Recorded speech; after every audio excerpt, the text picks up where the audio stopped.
صل على سيدنا ومولانا محمد وعلى بسم اللہ الرحمن الرحیم۔ السلام علیکم ناظرین و سامعین کرام۔ پروگرام یاد الہی دیکھنے کے لیے، یاد الہی کے سابقہ تمام پروگرامز دیکھنے کے لیے، بالخصوص وظائف دیکھنے، سننے، جاننے اور پڑھنے کے لیے آپ ہمارے یوٹیوب چینل یاد الہی یعنی YAADSPACE_ILAHI یوٹیوب چینل یاد الہی اور فیس بک پیج یاد الہی کو وزٹ بھی کیجیے، سبسکرائب بھی کیجیے، لائک بھی کیجیے، کمنٹس بھی کیجیے، تاکہ یاد الہی کے مختلف پروگرامز اور وظائف سے آپ مکمل رہنمائی حاصل کر سکیں۔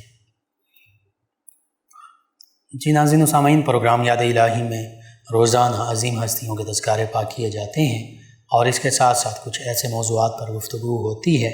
جن سے آپ کو رہنمائی حاصل ہوتی ہے۔ آج نبی کریم صلی اللہ علیہ وآلہ وسلم کے نواسی سیدنا علی المرتضیٰ اور سیدہ فاطمہ الزہرا رضی اللہ عنہما کی شہزادی سیدہ ام کلثوم رضی اللہ تعالی عنہ آپ کے تذکارے پاک ہوں گے۔ اس سے پہلے کتاب الشفا سے آج کا خاص وظیفہ بانجھ پن کا روحانی علاج۔ اکثر ویورز اور لسنرز ہم سے پوچھتے بھی رہتے ہیں اس حوالے سے، بعض کا 18 کی بیماری یہ معاملہ ہوتا ہے کہ بچے حمل ساقط ہو جاتا ہے یا بچے پیدا ہوتے ہی وفات پا جاتے ہیں۔ سبھی معاملات کے لیے چاہے بانجھ پن ہے چاہے 18 ہے، تو جس شخص کی بیوی بانجھ ہو اور حمل قرار نہ پاتا ہو تو اسے چاہیے کہ وہ ایک سیب کو چھیل کر 7 مرتبہ یا مبدئو اللہ تعالیٰ کے اسم مبارک ہے، یہ سیب پر لکھ کر انگلی سے بھی لکھ سکتا ہے، 3 روز تک نہار منہ اپنی بیوی کو کھلائے، انشاءاللہ اول مہینے میں ہی یعنی اسی مہینے میں ہی اللہ تعالیٰ نے چاہا تو حمل ٹھہر جائے گا، اور اگر اب اس مہینے میں اول مہینے میں حمل نہ ٹھہرے تو دوسرے مہینے میں ایسا ہی کریں، پھر تیسرے مہینے میں بھی ایسا ہی کریں، یہی عمل کریں، انشاءاللہ ضرور حمل ٹھہر جائے گا۔ اگر سیب نہ ملیں تو پھر مرغی کا انڈا جو ہے پانی میں جوش دے کر اس کا پوست وہ اوپر والا سخت چھلکا اتار کر سفیدی پر یا مبدئو یہ لکھا جائے، انشاءاللہ اللہ تعالیٰ ہی اولاد عطا فرمانے والا ہے۔ اللہ سبحانہ وتعالیٰ کے اس اسم مبارک کے وسیلے سے اللہ نے چاہا تو ضرور اللہ تعالیٰ اولاد کی نعمت سے نوازے گا۔ اس کے ساتھ ساتھ ایک اور بھی بانجھ پن کا روحانی علاج وہ یہ ہے کہ اگر بانجھ عورت 7 روزے رکھے، نفلی روزے 7 دن رکھے اور روزہ افطار کرنے کے بعد اللہ تعالیٰ کا اسم مبارک یا مصورو اس کو 21 مرتبہ پڑھ کر پانی پر دم کر لے اور وہ پانی پی لے، حق تعالیٰ اسے فرزند صالح عطا کرے گا۔ 7 روزے رکھے جائیں، بانجھ جو خواتین ہیں وہ 7 روزے رکھیں اور ہر روز افطار کرنے کے بعد اللہ تعالیٰ کے اسم مبارک یا مصورو 21 مرتبہ پڑھ کر پانی پر دم کر دیں، پانی پی لیں، انشاءاللہ اللہ تعالیٰ نے چاہا تو ضرور اللہ تعالیٰ اولاد نرینہ کی نعمت سے نوازے گا انشاءاللہ۔ تو آپ میں سے کسی کو بھی ضرورت ہے تو میاں بیوی دونوں کے لیے یہ 2 روحانی علاج ہیں، تو میاں بیوی دونوں یہ عمل کریں، اللہ تعالیٰ کو یاد کریں، اللہ تعالیٰ پر کامل بھروسہ اور یقین رکھتے ہوئے انشاءاللہ اللہ سبحانہ وتعالیٰ اولاد کی دولت سے نوازے گا۔ آپ کو ضرورت ہے ضرور اپنے معمول کا حصہ بنائیے، اپنے اعزاء اقرباء رشتہ دار دوست احباب پڑوسی محلے دار امت مسلمہ تک پہنچائیے۔ میرے آپ کے ہمارے بتانے سے ہماری کسی بھی مسلمان بہن، ہمارے کسی مسلمان بھائی، کسی مسلمان فرد کا فائدہ ہوتا ہے، اللہ تعالیٰ اولاد نرینہ سے نوازتا ہے، انشاءاللہ یہ ہمارے لیے بھی دین و دنیا آخرت میں بھلائی، فائدے، نجات اور شفا کا باعث ہوگا۔ اللہ سبحانہ وتعالیٰ جسے چاہتا ہے بیٹوں سے نوازتا ہے، جسے چاہتا ہے بیٹیوں سے نوازتا ہے، جسے چاہتا ہے بیٹے اور بیٹیاں دونوں سے نواز دیتا ہے، اور جسے چاہے نہ ہی بیٹے عطا فرمائے نہ بیٹیاں عطا فرمائے۔ قرآن مجید فرقان حمید میں مکمل تفصیل کے ساتھ غالباً سورہ نور میں اس کا ذکر موجود ہے کہ وہ جسے چاہے بیٹوں سے نواز دے، جسے چاہے بیٹیوں سے نواز دے، جسے چاہے دونوں بیٹے اور بیٹیاں عطا فرما دے، اور جسے چاہے عقیم بنا دے یعنی بانجھ بنا دے کہ اس کے لیے کوئی نہ بیٹا ہو نہ بیٹی۔ تو اللہ تعالیٰ ہی اولاد عطا فرمانے والا ہے، تو اللہ کو یاد کرنا چاہیے، اللہ کے ان اسماء مبارکہ کے وسیلے سے دعا کرنی چاہیے۔ انشاءاللہ اللہ تعالیٰ اولاد جیسی نعمت سے ضرور نوازے گا۔ اللہ تعالیٰ کے خزانوں میں کوئی کمی نہیں ہے۔ اللہ سبحانہ و تعالیٰ سے دعا ہے اللہ تعالیٰ ہمیں آسانیاں عطا فرمائے، ہمیں آسانیاں بانٹنے والا بنائے، مشکلات سے ہماری حفاظت فرمائے، آمین۔ نبی کریم صلی اللہ علیہ وآلہ وسلم کا خانوادہ نبوت، خاندان نبوت صلی اللہ علیہ وآلہ وسلم، نبی کریم صلی اللہ علیہ وآلہ وسلم کے مقدس گھرانے اور خانوادے اور خاندان نبوت جس کو کہتے ہیں، اس کا ذکر کریں تو اس میں بڑی بڑی عظیم ہستیاں شامل ہیں۔ نبی کریم صلی اللہ علیہ وآلہ وسلم کے تمام آباء و اجداد، سیدنا عبداللہ رضی اللہ عنہ سے لے کر سیدہ آمینہ رضی اللہ عنہا سے لے کر دادا جان، دادی جان، نانا جان، نانی جان، پردادا جان، پردادی جان، پرنانا جان، پرنانی جان، اور اسی طرح سیدنا اسماعیل، سیدنا ابراہیم علیہ السلام، پھر سیدنا نوح علیہ السلام، پھر سیدنا شیس علیہ السلام، سیدنا آدم علیہ السلام تک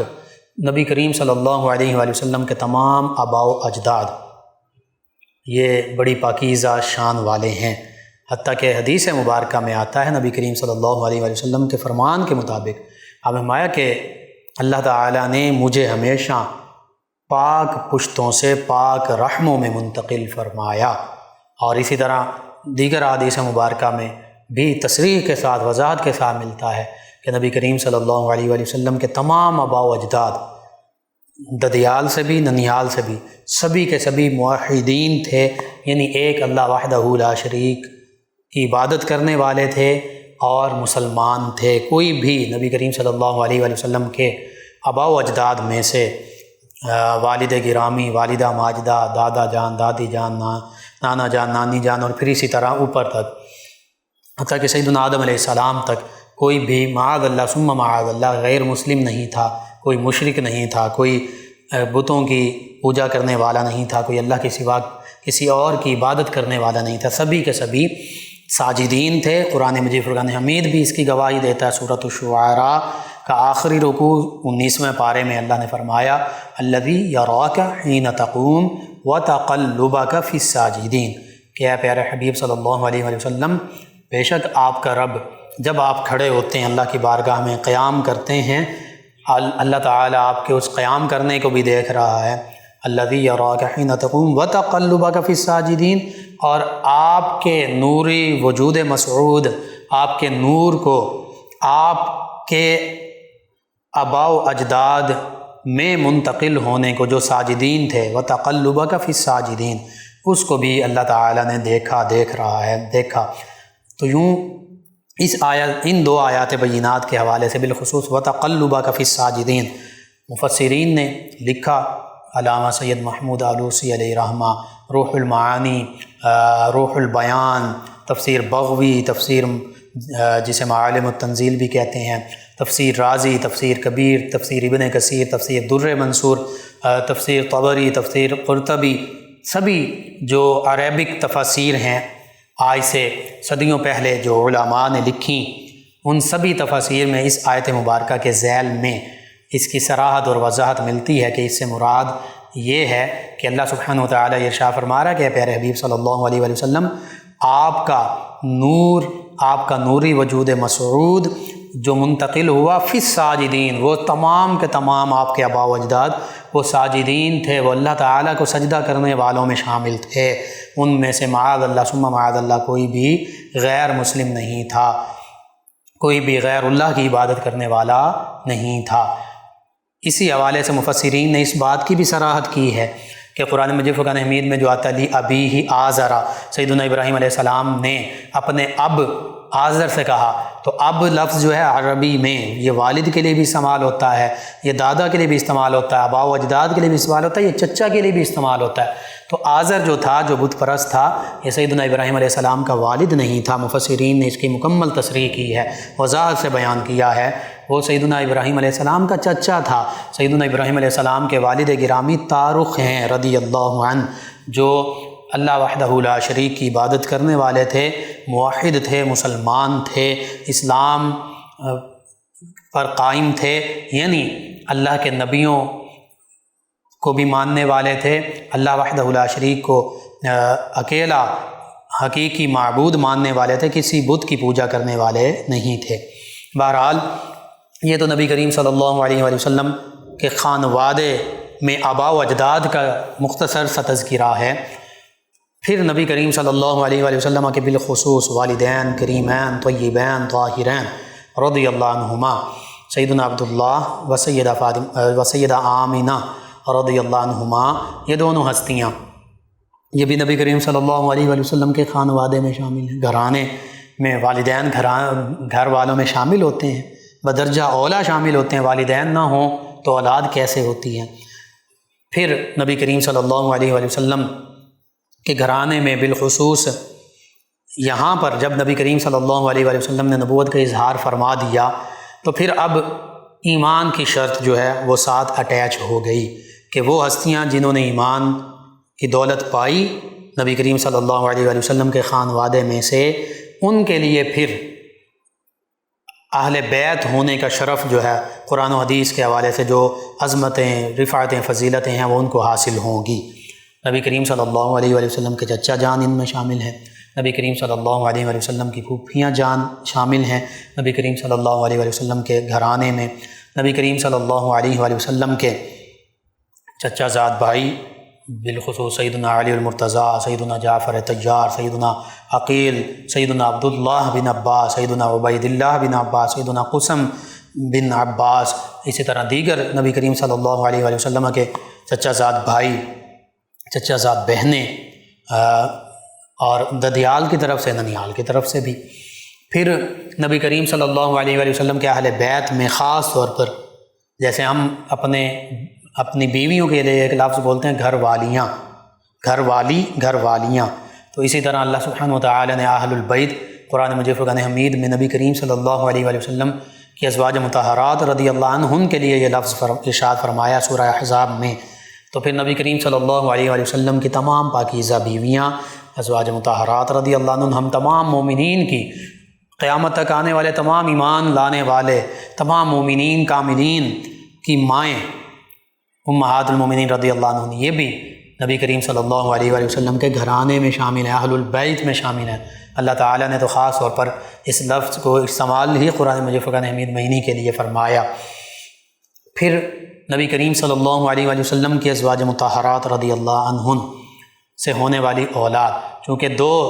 ازواج جو نبی کریم صلی اللہ علیہ وآلہ وسلم کی ہیں ان سے آقا کریم صلی اللہ علیہ وآلہ وسلم کی اولاد پاک ہوئیں، ایک سیدہ خدیجہ الکبریٰ رضی اللہ عنہا جن سے دو صاحبزادے اور 4 شہزادیاں ہیں، 2 شہزادے 4 شہزادیاں۔ سیدنا قاسم رضی اللہ عنہ ہیں سب سے بڑے شہزادے، جن کے نام کی وجہ سے نبی کریم صلی اللہ علیہ وآلہ وسلم کی کنیت ابو القاسم ہے،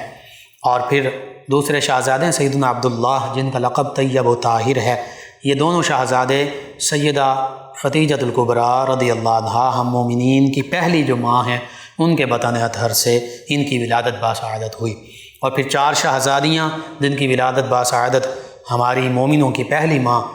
ام المومنین سیدہ خدیجہ الکبریٰ رضی اللہ عنہا کے بطن اطہر سے ہوئی۔ وہ کون سی شہزادیاں ہیں؟ وہ سیدہ زینب بنت محمد صلی اللہ علیہ وآلہ وسلم، سیدہ رقیہ بنت محمد صلی اللہ علیہ وآلہ وسلم، سیدہ ام کلثوم بنت محمد صلی اللہ علیہ وآلہ وسلم، اور سیدہ فاطمۃ الزہراء رضی اللہ تعالی عنہا بنت محمد صلی اللہ علیہ وآلہ وسلم۔ یہ 4 شہزادیاں، 2 شہزادے آقا کریم صلی اللہ علیہ وآلہ وسلم کے ام المومنین سیدہ خدیجہ الکبریٰ رضی اللہ عنہا کے بطن اطہر سے، اور پھر ایک صاحبزادے سیدنا ابراہیم رضی اللہ عنہ، یہ سیدہ ماریہ قبطیہ رضی اللہ عنہا ان کے بطن اطہر سے متولد ہوئے۔ یوں آقا کریم صلی اللہ علیہ وسلم کے 3 شہزادے اور 4 شہزادیاں ہیں۔ اب نبی کریم صلی اللہ علیہ وسلم اپنی تمام اولاد پاک سے بڑی محبت فرماتے تھے۔ یہ شہزادے اور شہزادیاں سبھی اور ان کی اولادیں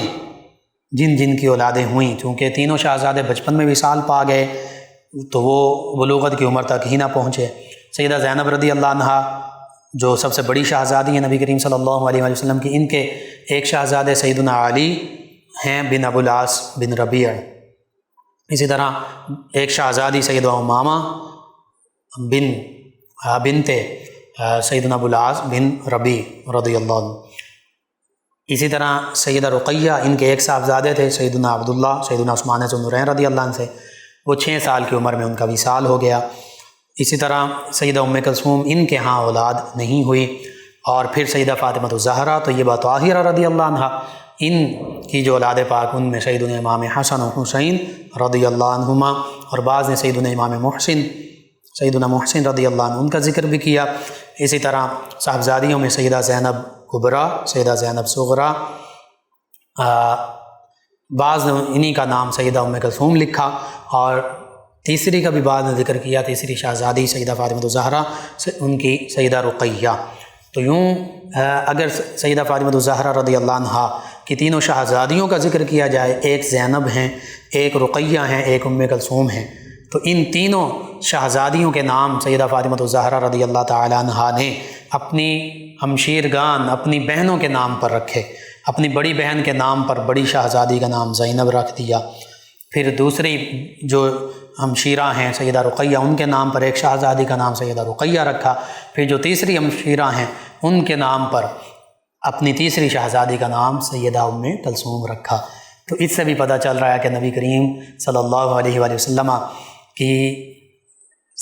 چوتھی اور پیاری لاڈلی شہزادی سیدہ فاطمہ الزہرا طیبہ طاہرہ رضی اللہ عنہا کی اپنی بہنوں کے ساتھ، اپنی حقیقی سگی بہنوں کے ساتھ کیسا محبت کا عالم تھا کہ انہی کے اسماء مبارکہ پر، انہی کے نام نامی اسم گرامی پر اپنی تینوں شہزادیوں کے نام رکھے۔ انہی میں سے ایک شہزادی سیدہ ام کلثوم بنت سیدنا علی المرتضیٰ و سیدہ فاطمہ الزہرا رضی اللہ تعالی عنہما آپ بھی ہیں۔ آپ کی ولادت باسعادت کے حوالے سے مختلف روایات ہیں، اور جس کو زیادہ ذکر کیا گیا اس میں 9 ہجری کا ذکر خاص طور پر ملتا ہے کہ 9 ہجری میں سیدہ ام کلثوم بنت سیدنا علی المرتضیٰ رضی اللہ عنہا، ان کی ولادت سیدنا علی المرتضیٰ و سیدہ فاطمہ الزہرا رضی اللہ عنہما،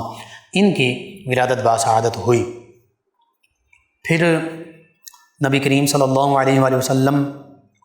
کے آغوش رحمت میں بھی پلی بڑھیں۔ اگر 9 ہجری کو تسلیم کیا جائے، درست تسلیم کیا جائے، جیسے زیادہ تر مورخین نے، سیرت نگاروں نے اسی کا ذکر کیا ہے۔ اور پھر سیدہ فاطمہ الزہرا طیبہ طاہرہ رضی اللہ تعالی عنہا کی آغوش میں پلی بڑھیں۔ سیدنا علی المرتضیٰ کرم اللہ وجہ الکریم آپ کے والد گرامی ہیں، تو ان سے والد کی محبت اور شفقت حاصل ہوئی۔ پھر سیدنا امام حسن و حسین رضی اللہ عنہما، یہ دونوں آپ کے بھائی ہیں۔ سیدہ زینب رضی اللہ عنہا اور سیدہ رقیہ رضی اللہ عنہا یہ آپ کی بہنیں ہیں۔ اور پھر نبی کریم صلی اللہ علیہ وآلہ وسلم، پیارے آقا صلی اللہ علیہ وآلہ وسلم ان کے نانا جان ہیں، تو کتنی خوبصورت پاکیزہ عظمت اور شان والی نسبتیں ان کو حاصل ہیں، سیدہ ام کلثوم بنت سیدنا علی المرتضیٰ رضی اللہ عنہ ان کو۔ تو یہ بڑی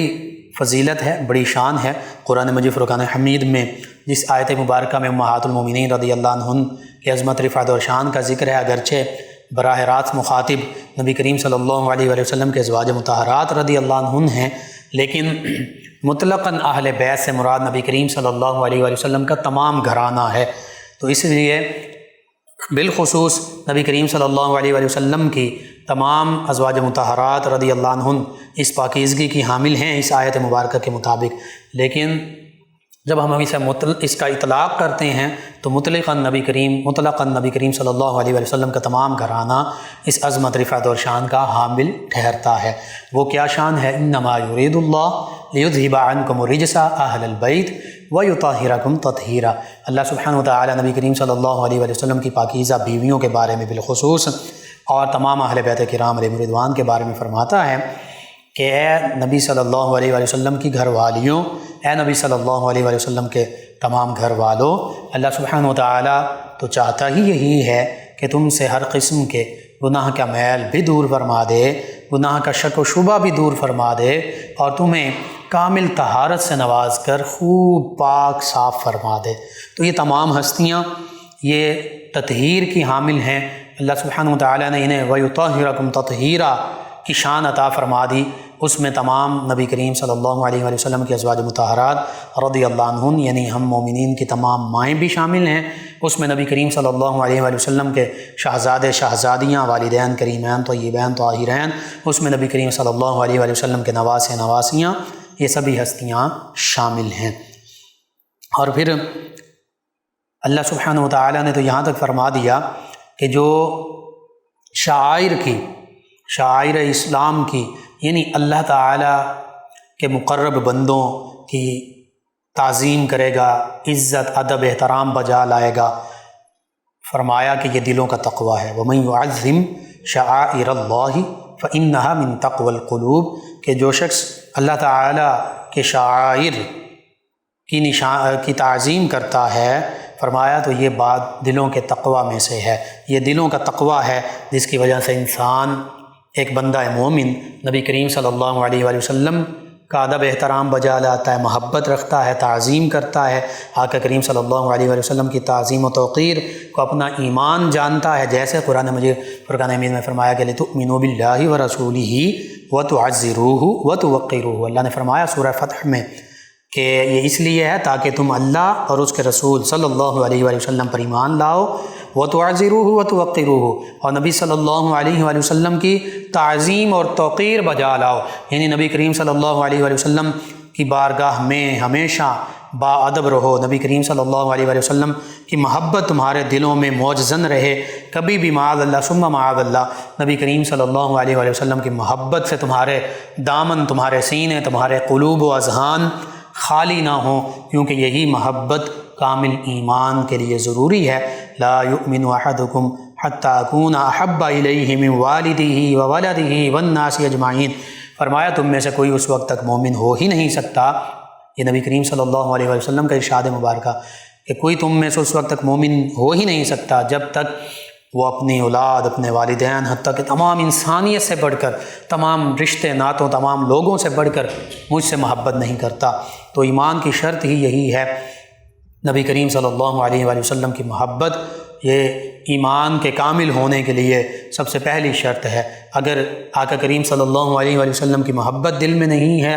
تو پھر ایمان ہی نہیں ہے۔ اور پھر ایک حدیث مبارکہ میں یوں بھی فرمایا نبی کریم صلی اللہ علیہ وآلہ وسلم نے کہ تم میں سے کوئی اس وقت تک مومن نہیں ہو سکتا جب تک وہ اپنی ذات سے بڑھ کر،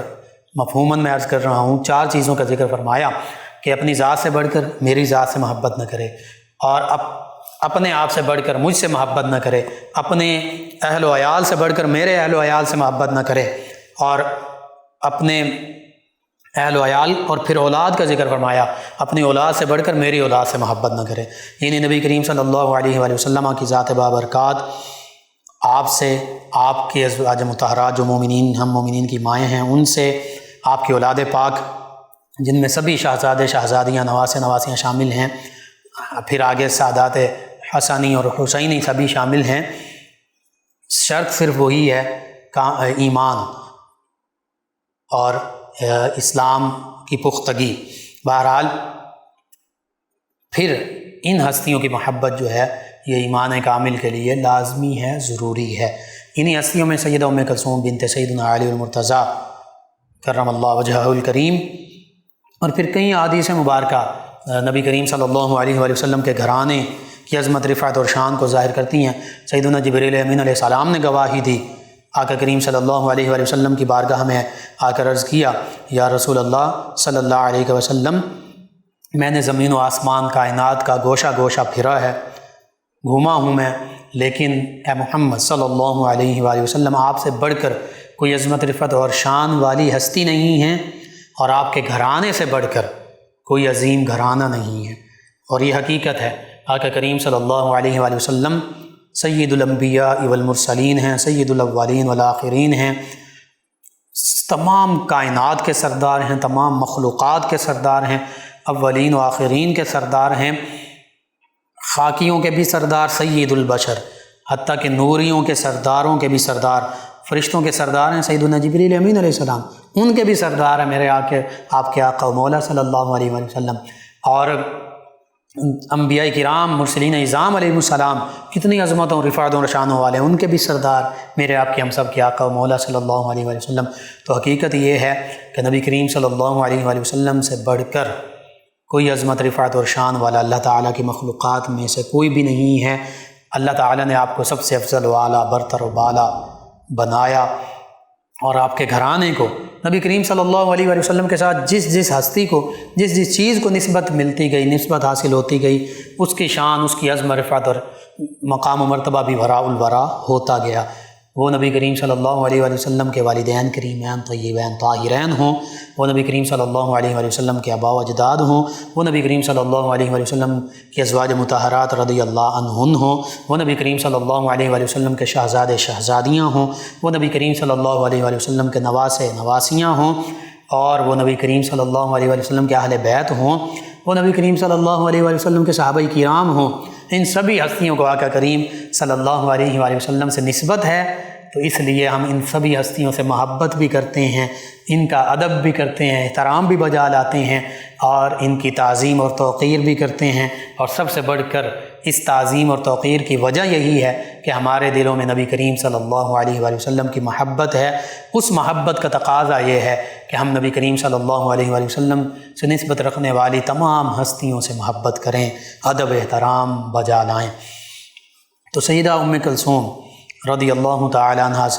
سیدہ فاطمہ الزہرا طیبہ طاہرہ رضی اللہ عنہ کی جو پیاری شہزادی ہیں، آپ کے نامی اس میں گرامی ام کلثوم رکھنے میں یہ بھی حکمت ذکر کی گئی کہ آپ کی جو شکل و صورت تھی اپنی خالہ جان سیدہ ام کلثوم رضی اللہ تعالی عنہ بنت سیدنا محمد صلی اللہ علیہ وآلہ وسلم، ان سے ملتی جلتی تھی، آپ ان کی شبیہ تھیں، یعنی نبی کریم صلی اللہ علیہ وآلہ وسلم کی جو تیسری شہزادی ہیں سیدہ ام کلثوم، ان سے سیدہ فاطمہ الزہرا رضی اللہ عنہ کی ان شہزادی کی شکل و صورت ملتی ہے اپنی خالہ جان سے، تو اس لیے ان کا نام بھی انہی کے نام پر ام کلثوم رضی اللہ تعالی عنہ رکھ دیا گیا۔ تو شبیہ سیدہ ام کلثوم ہیں یہ سیدہ ام کلثوم رضی اللہ تعالی عنہ۔ پھر ان کے حوالے سے ملتا ہے سیدنا علی المرتضیٰ اور سیدہ فاطمہ الزہرا رضی اللہ عنہما، انہوں نے پرورش فرمائی۔ ان کی بڑی جو ہمشیرہ ہیں سیدہ زینب رضی اللہ عنہ، انہوں نے ان کی والدہ کے وصال کے بعد ان کی پرورش کی۔ بڑے بھائی جو ہیں سیدنا امام حسن حسین رضی اللہ عنہما، ان کی شفقت، ان کی محبت ملی۔ اور پھر ایک وقت آیا کہ ان کا عقد جو ہے اس حوالے سے صحیح بخاری اور مستدرک للحاکم، اسی طرح حدیث کی دیگر کتب، سیرت کی کتب، ان میں باقاعدہ یہ موجود ہے کہ سیدنا عمر فاروق اعظم رضی اللہ تعالی عنہ، انہوں نے سیدنا علی المرتضیٰ کرم اللہ وجہہ الکریم سے ان کے ساتھ، کیونکہ باقی غالباً جو شہزادیاں تھیں سیدہ فاطمہ الزہرا اور سیدنا علی المرتضیٰ رضی اللہ عنہما کی، ان کے عقد ہو چکے تھے شہزادیاں جو تھیں، تو ان کے لیے خواستگاری کا ذکر کیا، یعنی سیدنا علی المرتضیٰ کرم اللہ وجہ الکریم سے سیدہ ام کلثوم رضی اللہ عنہا کا رشتہ جو ہے وہ مانگا۔ تو سیدنا علی المرتضیٰ کرم اللہ وجہ الکریم نے ان کی کم عمری کا بھی ذکر کیا۔ تو اس موقع پر سیدنا عمر فاروق اعظم رضی اللہ عنہ نے یہ کہا کہ میں ایک نسبت حاصل کرنا چاہتا ہوں، وہ نسبت یہ کہ نبی کریم صلی اللہ علیہ وآلہ وسلم نے ارشاد فرمایا تھا کہ روز محشر سبھی حسبی، نسبی، سسرالی رشتے، تعلق، ناطے ختم ہو جائیں گے، لیکن فرمایا کہ میرا حسب کا، نسب کا، سسرال کا رشتہ جو ہے یہ روز محشر بھی قائم رہے گا، یہ ختم نہیں ہوگا۔ تو سیدنا عمر فاروق اعظم رضی اللہ عنہ نے یہ فرمایا کہ میں یہ سعادت حاصل کرنا چاہتا ہوں کہ نبی کریم صلی اللہ علیہ وآلہ وسلم کے خانوادے کے ساتھ میری بھی نسبت ہو جائے، تعلق ہو جائے۔ تو سیدنا علی المرتضیٰ کرم اللہ وجہ الکریم نے اپنے ان شہزادی کا عقد سیدنا عمر فاروق اعظم رضی اللہ عنہ سے فرما دیا، اور پھر اللہ تعالیٰ نے ان سے ایک صاحبزادے بھی سیدنا عمر فاروق اعظم رضی اللہ عنہ کو عطا فرمایا، جن کا نام تھا سیدنا زید بن عمر رضی اللہ تعالیٰ عنہ۔ بہرحال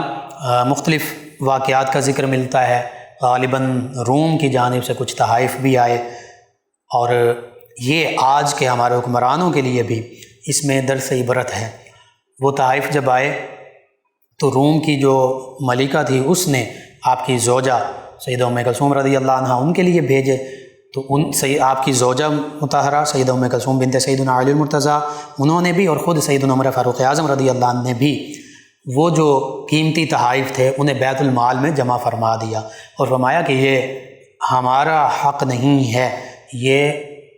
مسلمانوں کا بیت المال کا اسلامی ریاست کا مال ہے، تو یہ اس بیت المال میں جائے گا، اسے ہم استعمال نہیں کر سکتے۔ اس کی وجہ یہ ہے کہ ہم یہ ذاتی طور پر ہماری ذاتی حیثیت میں ہمیں یہ تحائف نہیں ملے، بلکہ اسلامی ریاست کے سربراہ ہونے کی وجہ سے یہ تحائف ملے ہیں۔ تو اس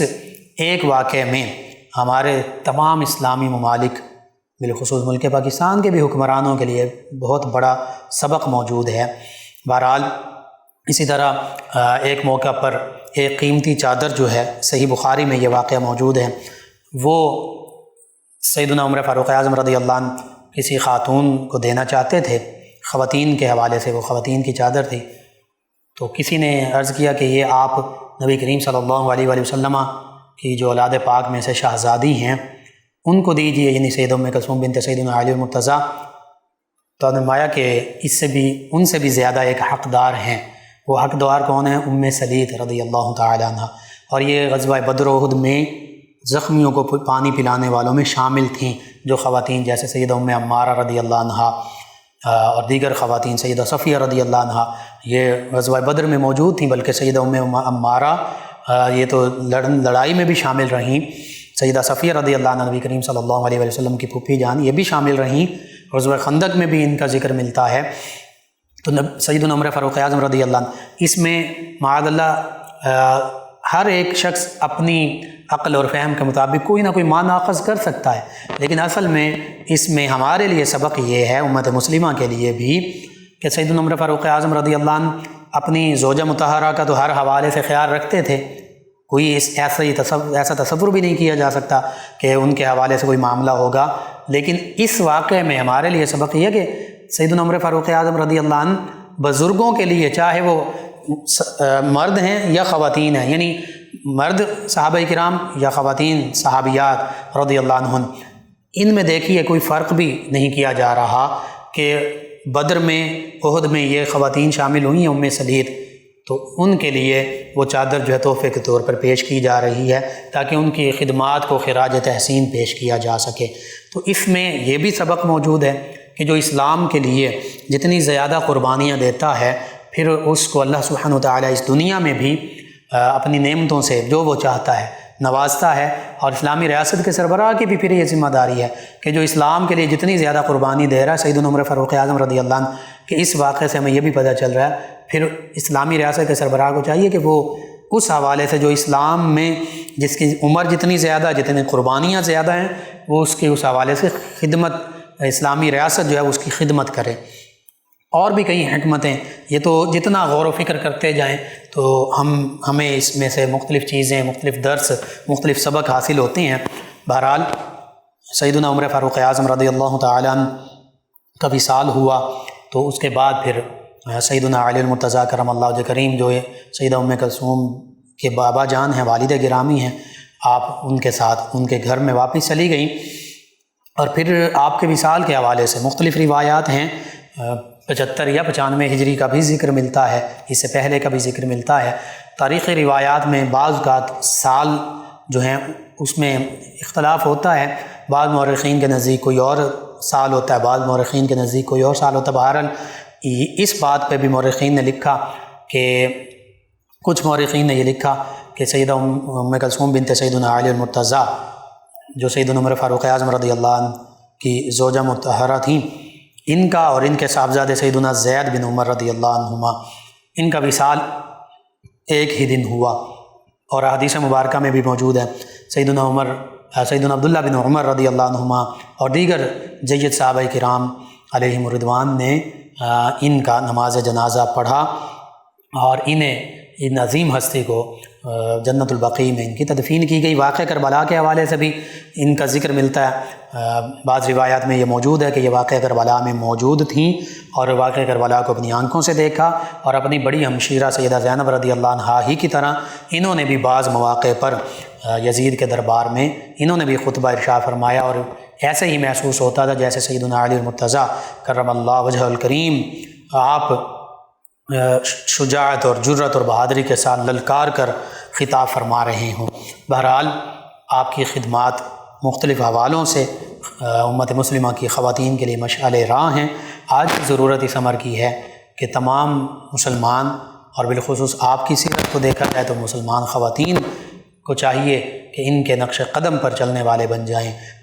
خواتین بن جائیں۔ اسی طرح امہات المومنین رضی اللہ عنہم، اہل بیت کرام علیہم الرضوان میں سے سیدہ فاطمہ الزہرا، سیدہ ام کلثوم، سیدہ رقیہ، سیدہ زینب رضی اللہ عنہن اجمعین، ان کے نقش قدم پر چلنے والے بن جائیں۔ اللہ سبحانہ وتعالی سے دعا اللہ تعالی ہمیں ان عظیم ہستیوں کا ادب احترام بجا لانے کی توفیق عطا فرمائے، اور ان عظیم ہستیوں کے، ان تمام عظیم ہستیوں کے تصدق سے اللہ تعالی عالم اسلام کو سربلندیاں عطا فرمائے، آمین۔ اللهم صل على سيدنا ومولانا محمد وعلى سماعت فرما رہے ہیں پروگرام یاد الہی۔ ناظرین سامعین، اس دوران ہمیں جوائن کیا رب نواز صاحب نے تاندلیاں والا سے، والدہ کے حوالے سے انہوں نے ذکر کیا کہ وہ ان کی وفات ہو گئی ہے، پریشانیوں نے گھیر لیا ہے۔ آپ ان کو اصال ثواب بھی کیجیے اور نماز کی پابندی کیجیے، تلاوت کلام پاک کی پابندی، اور بالخصوص استغفار اور درود پاک کی کثرت کریں، انشاءاللہ اللہ تعالیٰ بہتری فرمائے گا۔ شہزاد صاحب ہیں، وظیفے کے بارے میں انہوں نے کہا کہ آپ ریپیٹ کر دیں۔ ایک تو یا مبدی او ہے، اس کو 7 مرتبہ سیب پر لکھ کر 3 دن تک کھلائیں، اور دوسرا یا مصورو، یہ 21 مرتبہ پڑھنا ہے،